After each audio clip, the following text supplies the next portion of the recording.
I hope you laugh through the whole thing. You know, I talk about car sick, some my book where I hitchhiked across America by myself this year. So I'm trying to bring back hitchhiking in London, in the city. I think you should try, with a sign.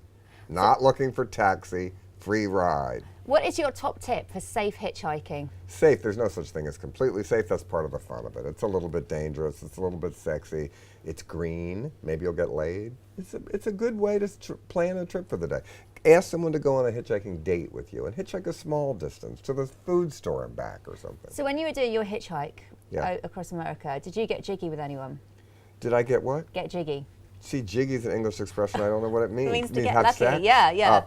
No, I would have, but you get a lot more sexual attention when you're 18 hitchhiking across the country than you are when you're 66.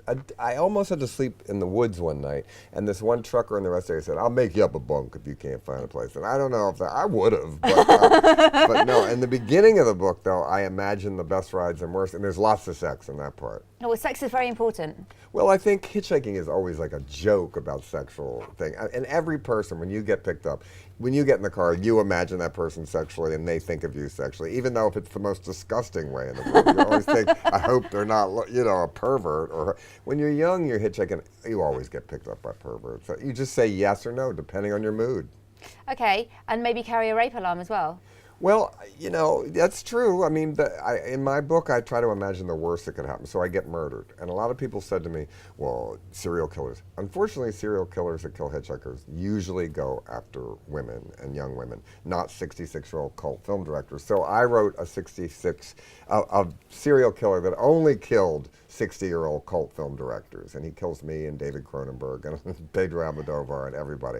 So, yes, that is kind of trying to imagine in hopefully a comic way, the worst that could happen. Okay. Have you got any plans to actually hitchhike across the UK or hitchhike across London? No, I did it once. I wrote the book about it. I don't have to do it again. But I do know that if I had to, if I'm stuck somewhere, you just go through the trash, find a piece of cardboard and make a sign. And I could do it and would do it. Okay. You've been here a few times. Yeah, many times. What do you like most about the city, and how have you seen us change over the years you've been visiting?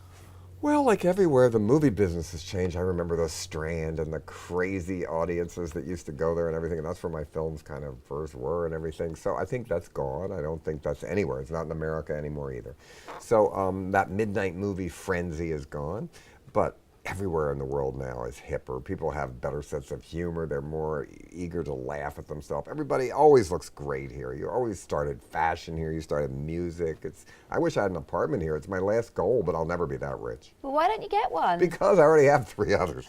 I'm never Sell going to be one of that them, rich. buy one I here. can't be. I could maybe. I still couldn't afford to buy one here.